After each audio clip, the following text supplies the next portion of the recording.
Hello, beloved. Once again, it's time in our week when we take an opportunity to read in a sacred way from a text, looking for ways in which Spirit can speak to our lives, even now, in these days, in these moments. In Latin, we call that sacred reading Lectio Divina, but it doesn't matter so much what you call it as that we learn to anticipate and expect that Spirit can speak into our lives in the ways that can be transformative, can call us out, can remind us of who we are, remind us of what we need to do in our lives. So we look to the sacred text with an anticipation that what we need in this moment, that we might hear it there. We bring ourselves openly to that moment. We try to bring ourselves right where we are in this moment. In other kinds of broadcasts, I have talked a little bit about how we can bring ourselves into the moment by doing things like breathing, like feeling our feet on the ground, our bottoms seated in the chair where we are doing the reading or viewing this moment of sacred reading. But bring yourself to the moment and calm your heart.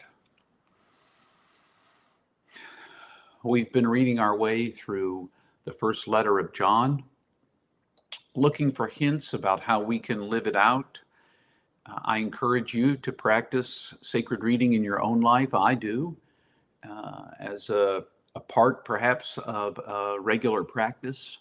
When you do sacred reading on your own, I encourage you to choose a text, to choose a relatively brief text, and to read it aloud to yourself so that you can listen with your whole self to what's being read. Not just with your eyes, but read it aloud and listen for what it may say. Today we're turning our attention to 1 John chapter 4, verses 7 through 10. We're going to see today what may be spoken into our lives as we read this text together. So listen with me, if you will, for a word from the Lord. My much loved friends, love each other, for love comes from the Great Spirit. All who love have been born of him and know him. Those who do not love do not know him, for the Great Spirit is love.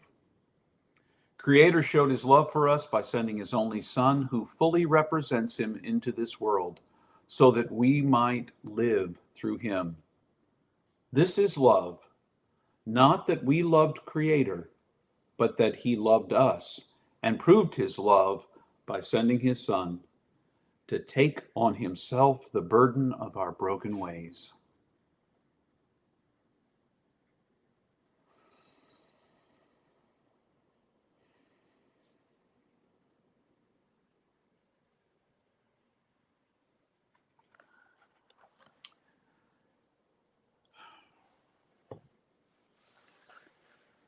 When I hear this text, I hear what I think is a really important truth that we forget sometimes as people of faith, particularly those of us who follow the path of Jesus.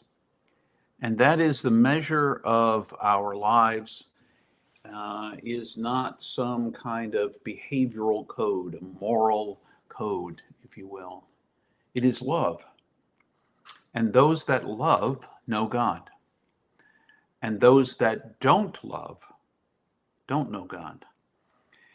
Now, it seems very broad when I was listening to that. It suddenly made me realize that love needs to be much bigger than I even imagined it to be. Have you ever thought about how big love is? I know I periodically talk about it as the very fabric of our entire universe, but when I think about it, when you love,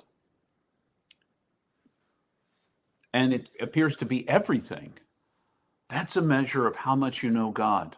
So the less you love, if you're only able to love, if I'm only able to love people like me, or people who like me, are people who are near me, are people who are from the same place I am, are of the same religion. If those are the only people I love, that's a limit. And my God is not very big. And my measure is anything I don't love measures how little I know of God.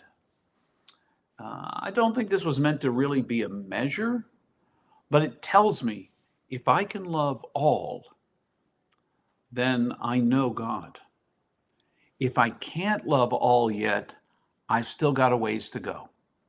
And if I try to convince myself that even loving a couple means I know God, I might be selling myself a little short, and I might certainly be selling what God is calling me to a little short. I'm called to love the people who agree with me and disagree with me, who love me and don't love me. I don't get a pass in any of those details. And I don't know about you, that's a real challenge for me. That's a real challenge for me. I want to love. I want to love unconditionally. But probably without knowing it, I sneak in my own conditions about love into almost any relationship. And this is just a reminder that love is something we do with abandon, openness, without limit and condition. That's what we're invited to do. That's what the text tells us is the measure of how well we might know God. To love everything that God loves and everyone that God loves is to truly be about God's work.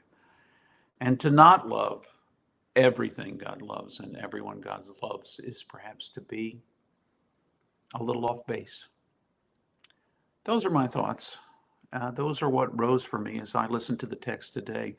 Remember, you are infinitely precious and unconditionally loved for the gift you already are. And try to live recognizing your own preciousness, that the divine love for you is unconditional, and we are meant to mirror that in the way that we love everything else. Maybe you found something different in the text. I encourage you to share that in the comments. If you want to, what you heard, what word spoke to you, what phrase spoke to you, what image arose for you. I'm always interested to hear those things. And as always, if you'd rather not share it publicly, but you'd love to engage me in some way, you're welcome to email me and share your thoughts. And if you're interested in a response, I certainly will do that. But the most important thing is to listen for Spirit.